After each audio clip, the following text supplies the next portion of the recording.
जब इनका जमानत जब्त हुआ तो लगा कि हमें जनता के बीच में जाना है, तो जनता के कारण हमको चुनाव तो लड़ना ही पड़ेगा और निश्चित रूप से चुनाव लड़ेंगे।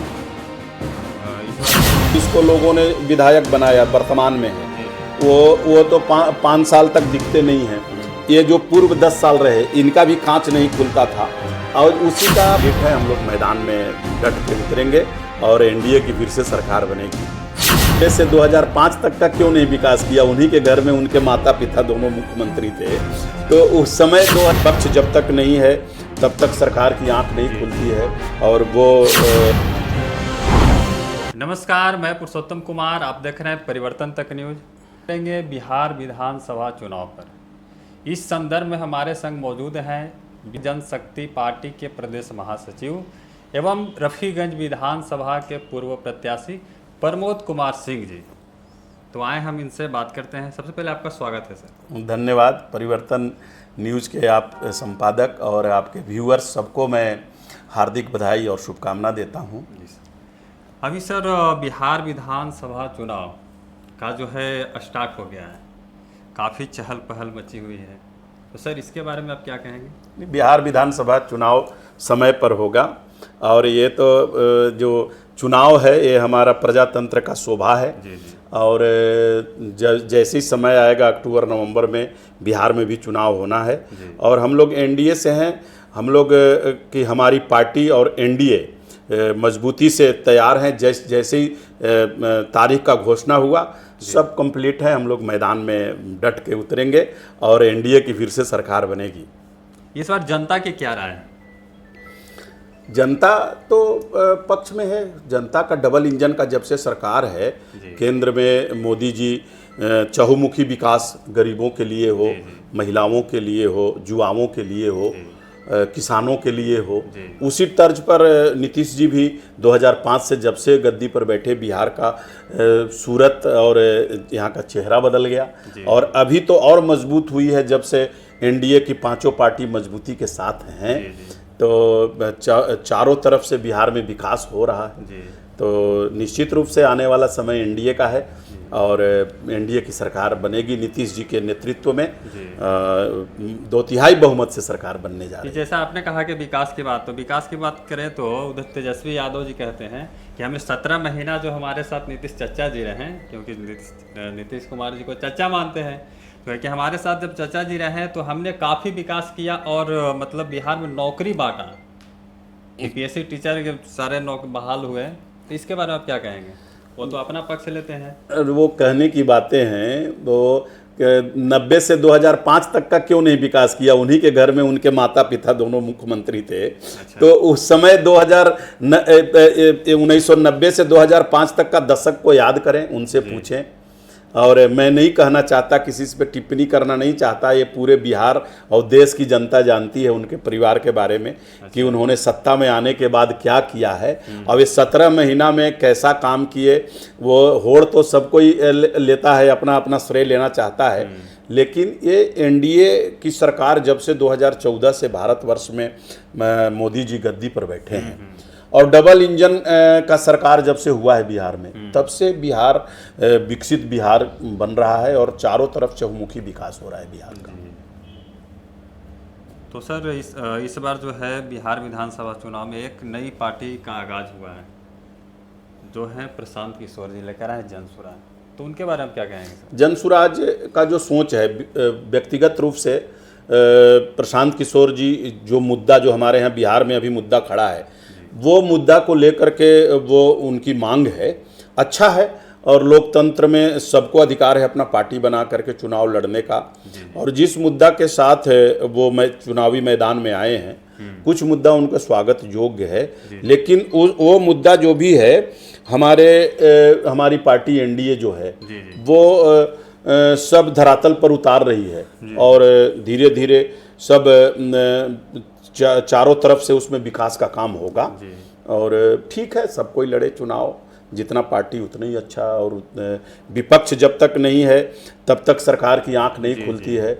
और वो कुछ नीतियां उनके पास अच्छी है, कुछ एनडीए के पास अच्छी है, तो उस जो अच्छा लगता है, जो जनहित में होता है, एनडीए उस मुद्दा को उठा करके और धरातल पर उतारने का काम करती है। और आप क्या विधानसभा चुनाव में इस बार जो है से निश्चित रूप से हम तो देखिए मैंडेट तो पिछले चुनाव में द्वितीय स्थान पे मैं ही रहा, मैं ही तो मैंडेट तो हमें मिला है।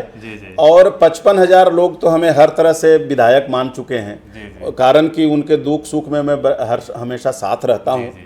और हमें तो चुनाव उन्हीं लोग लड़वाते हैं यहाँ रफ़ीगंज की जनता। यदि मैं नहीं लड़ूंगा तो इनको कोई पूछने वाला भी नहीं है, कारण कि अभी जो जिसको लोगों ने विधायक बनाया वर्तमान में है वो तो 5 साल तक दिखते नहीं हैं। ये जो पूर्व 10 साल रहे इनका भी कांच नहीं खुलता था, और उसी का परिणाम है कि दोनों को भुगताई है यहाँ की जनता। तो तीसरा ऑप्शन उनको है कि मैं ऐसा व्यक्ति को चुनूं जो हमारा सुख दुख में साथ रहे, और रफ़ीगंज की जनता हमारे साथ है। हमें इतना फ़ोन आता है, अभी रोज़ 100 से 200 लोगों को में कन्फ्यूज़न हो गया है कि आप चुनाव नहीं लड़ेंगे तो हम लोगों का क्या होगा। इसलिए जनता के कारण हमको चुनाव तो लड़ना ही पड़ेगा, और निश्चित रूप से चुनाव लड़ूंगा। इस बार तो मतलब पूर्व विधायक रह चुके थे, वो भी मतलब अभी क्षेत्र का दौरा करेंगे। उनको सिखा दिया रोड पे आना, वो तो 10 साल उनका कांच नहीं खुलता था। अच्छा। जो वही व्यक्ति को वोट देगी पब्लिक, जो पब्लिक के सुख दुख में साथ रहेगा। वो तो ट्रू कॉपी कर रहे हैं हमारा, उनका तो कांच नहीं खुलता था। वो भी जो अभी विधायक से आप बात कीजिए वर्तमान का, वो बोलते हैं कि हमको वोट थोड़े दिया है, पब्लिक कहती है। तो इनका भी वही हो गया था। और ये भी जनता के बीच में नहीं रहते थे, तो अब इनको लगा कि जब इनका जमानत जब्त हुआ तो लगा कि हमें जनता के बीच में जाना है, तो अब घूम रहे हैं। लेकिन जनता है, समझती है कि आपको फिर से हम देने के बाद नेचर नहीं बदलता है, आप वही काम कीजिएगा जो 10 वर्ष पूर्व किए हैं, 10 साल रह करके। तो जनता सब समझ रही रफ़ीगंज की, और जनता हमारे साथ है, और जनता के कहने पर मैं चुनाव लड़ता हूं, और निश्चित रूप से चुनाव लड़ूंगा। जी, वर्तमान विधायक जी के पास एक फ़ोन गया था, मदनपुर में कुछ कांड हो गया था, तो क्या फ़ोन पे बोलते हैं कि तुम हमारा वोटर नहीं हो, तुम हमारे वोटर नहीं हो, से तुम हमको वोट दिए थोड़े हो, सो जाकर एसपी साहब से मिलो, डीएम साहब से मिलो, वहाँ आवेदन दो।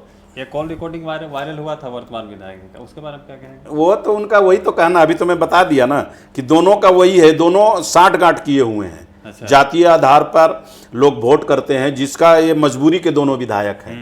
एक आध भी काम इन लोग जनता के बता दें कि हमने ये काम किया है, वो क्षेत्र का गांव का नाम बता दें कि मैं यहाँ गया हूँ, तो ये तो अभी पैरासूट से उतारे हुए प्रत्याशी हैं, और उनका भाग्य साथ दे रहा है, और जात पात के आधार पर वो विधायक बन जा रहे हैं। तो ये काम करने के लिए नहीं, रफ़ीगंज के भलाई के लिए नहीं। आज़ादी के बाद से भी आज बहुत जगह रोड नहीं है, बहुत जगह किसानों के लिए जो ये अपना जमींदारी वक्त से जो पैन था, नहर नाली था, वो सब नाला था, उसका उड़ा ही नहीं। ये स्वयं मैं करते रहता हूँ, आप लोग के माध्यम से ही लोग जानते भी हैं। जी। एक लास्ट सवाल सर, बिहार में बढ़ते अपराध पर क्या कहेंगे?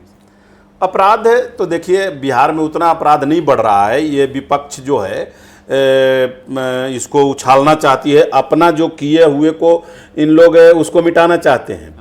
वो यहाँ चालू हो गया। अभी अब 15-20 दिन पहले इनकाउंटर हुआ एक अपराधी का, तो पुलिस तो काम कर रही है और सरकार काम कर रही है, और आगे भी अच्छा काम होगा।